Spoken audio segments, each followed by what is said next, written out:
Hello, everybody. It's Uncle Matt, and I'm here to read you another bedtime story.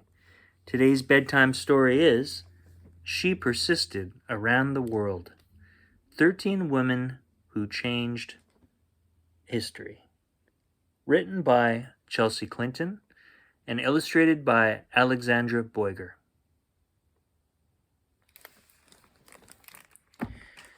This book was copyright in 2018.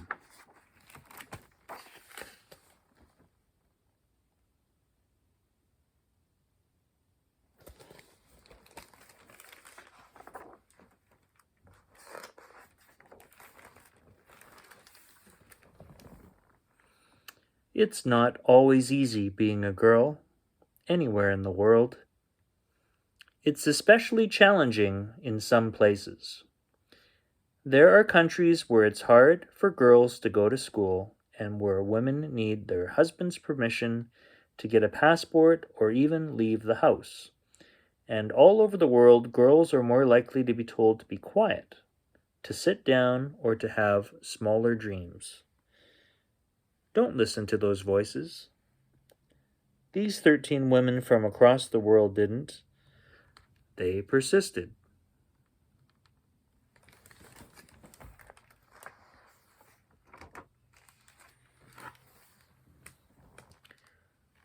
Sor Juana Inez de la Cruz.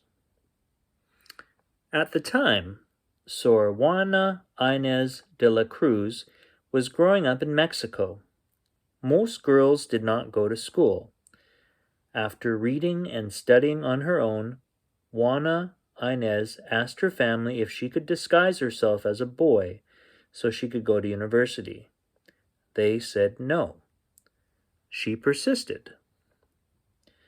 Finding tutors who didn't mind teaching a girl, and then became a nun in part so that she could focus on her studies and her writing. Sor Juana Inez's poems and plays are still celebrated today, and her Requesta a Sor Filetea de la Cruz was the first published argument for a woman's right to education in the Americas. Little quote, I don't study to know more, but to ignore less.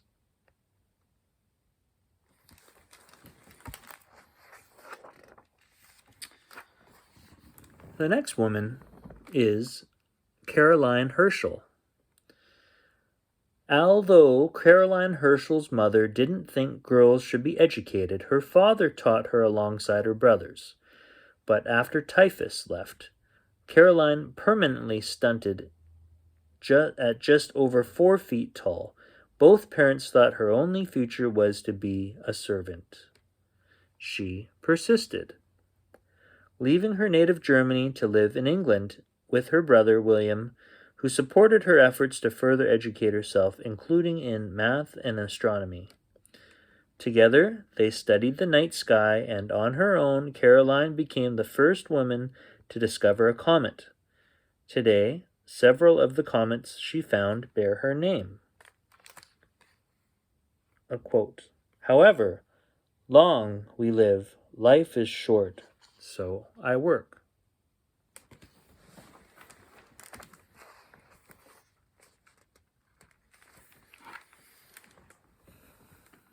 The next woman is Kate Shepherd. When Kate Shepherd began traveling throughout New Zealand, saying that women deserved voting rights, many men believed that women should avoid meddling in masculine concerns.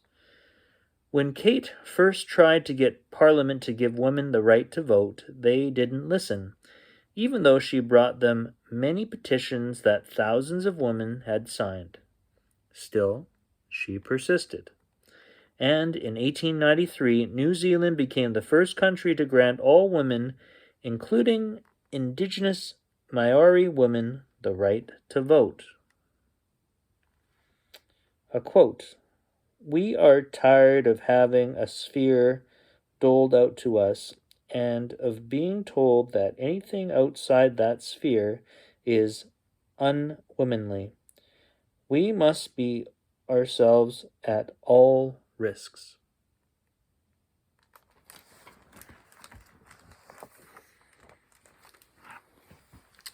The next woman is Marie Curie. Growing up in Poland, Marie Curie knew that because she was a girl, she would have to leave her country to go to college. She persisted, moving to France to pursue her dream of being a scientist.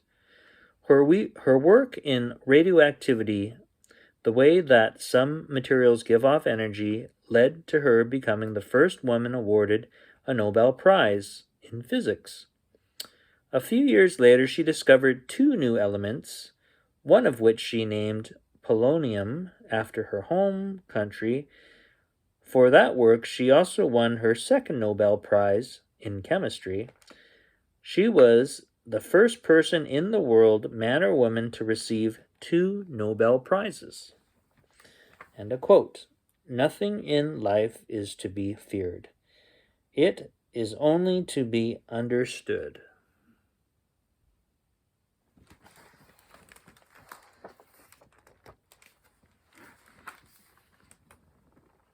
The next woman is Viola Desmond. When Viola Desmond was on a business trip, her car broke down, so she decided to go to the movies while she waited for it to be fixed. But Viola didn't know that in the town she was visiting, only white Canadians were allowed to sit on the movie theater's main floor. When Viola was asked to leave, she persisted in saying that it was her right to sit wherever she wanted. Viola was arrested and spent the night in jail.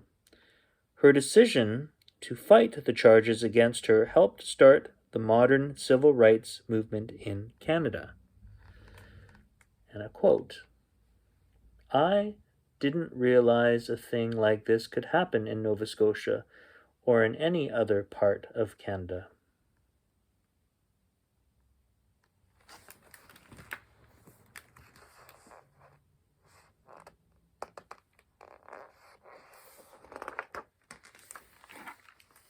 The next woman is Mary Verghese. While working in India as a young doctor focused on caring for women, Mary Verghese was in a terrible car crash and lost the use of her legs. Rather than quit medicine, she persisted and shifted her work to the kind of care she could give patients from her wheelchair just as well as anyone could standing up. She focused on rehabilitation, working with people who had also lost the use of their legs or forced other challenges after accidents or illnesses. Mary found the first functional rehabilitation center in India. It still helps patients today. And a quote, "At first, the threads seemed so tangled and broken, but I am beginning to think that life may have a pattern after all."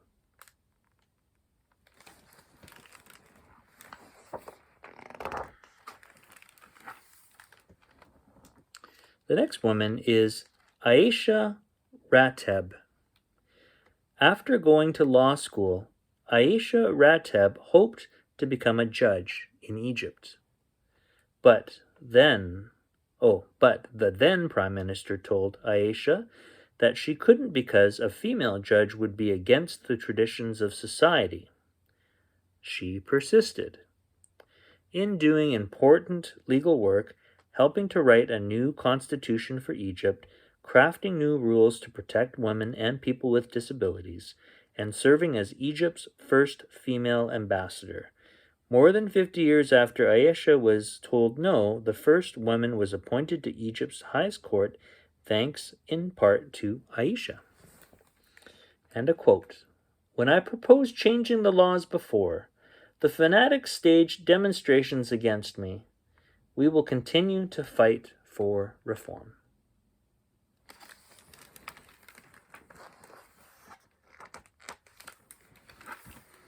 The next woman is Wangari Maathai.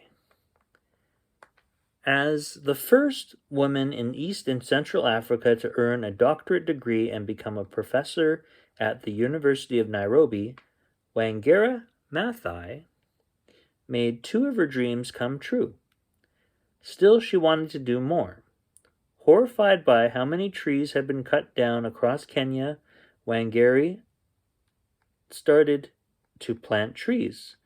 She persisted in getting family, friends, students, and even strangers to help plant more trees and to respect the environment. She also worked hard to protect and defend the rights of everyone in Kenya. Wangari was the first African woman awarded the Nobel Peace Prize. Her legacy includes the more than 50 million trees her Green Belt movement had planted. And a quote, "I don't really know why I care so much. I just have something inside me that tells me that there is a problem, and I have to go do something about it."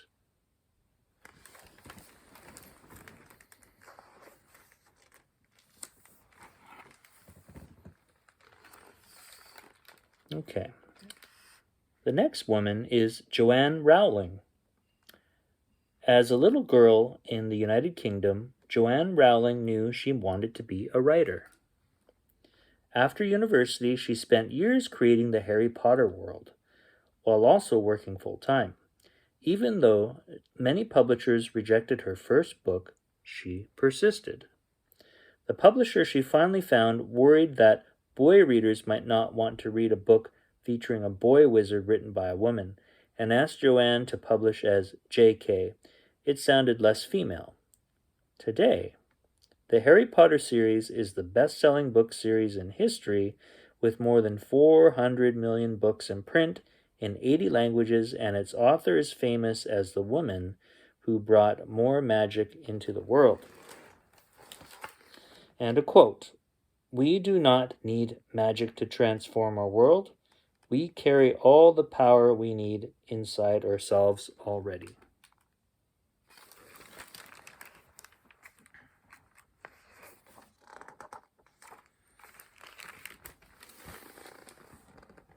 The next woman is Sissy.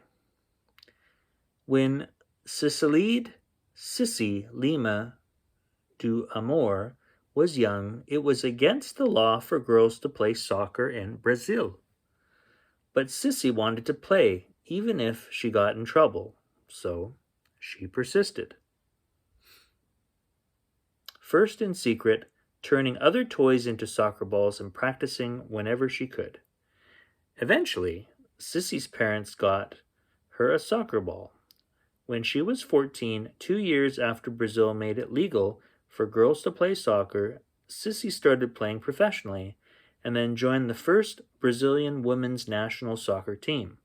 At the height of her career, Sissy was called the Queen of Brazilian football, and today is credited with inspiring a generation of Brazilian girls to be unafraid to take the field.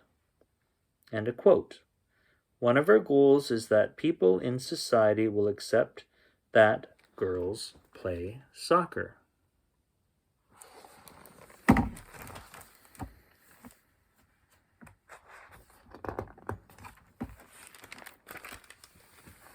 The next woman is Lema Gawawi. Lema Gabawi. Civil war erupted in Liberia when Lema Gabawi had just finished high school.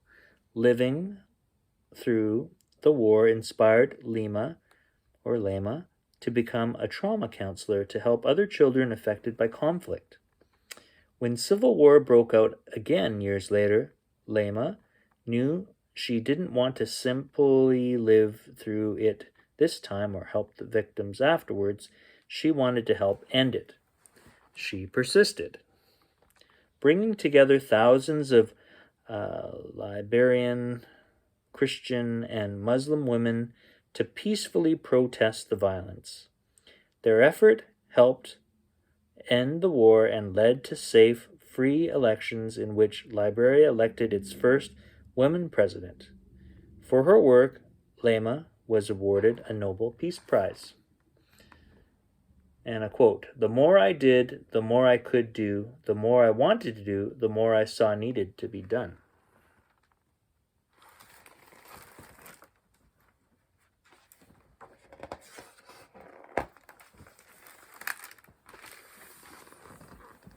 The next woman is Wan Tan. When she was growing up in China, Wan Tan's father did not want his daughter, to take ballet. She persisted in convincing him that being a dancer was her destiny. Finally, her father said that he would decide Wan's fate with a coin toss. If the coin landed on heads, she could pursue ballet. If the coin landed on tails, she could not. Wan won the coin toss. She went to become among the most famous Chinese ballerinas of all time, winning many awards, dancing around the world, and becoming the youngest principal dancer ever seen at the San Francisco Ballet, where she still performs today. While I watch other dancers do the same roles I do, I don't try to be anyone else.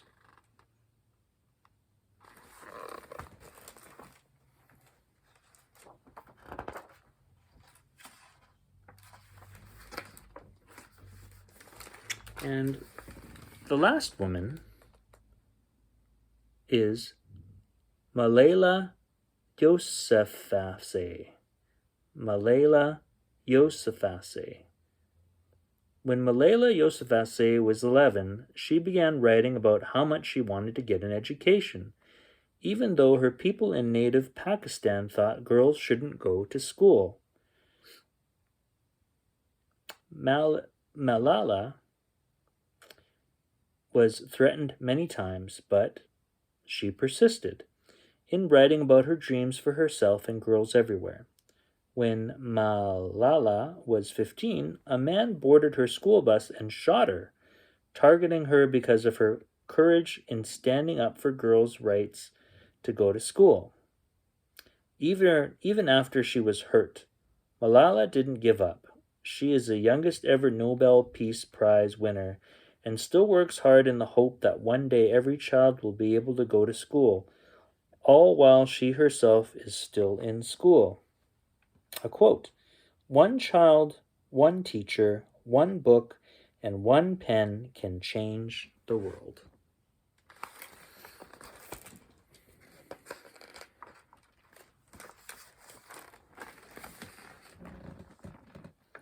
So, speak up, rise up, dream big. These women did that and more. They persisted, and so should you. And that's all the time we have for Uncle Matt's bedtime story. I hope you enjoyed that story, and I'll see you next time.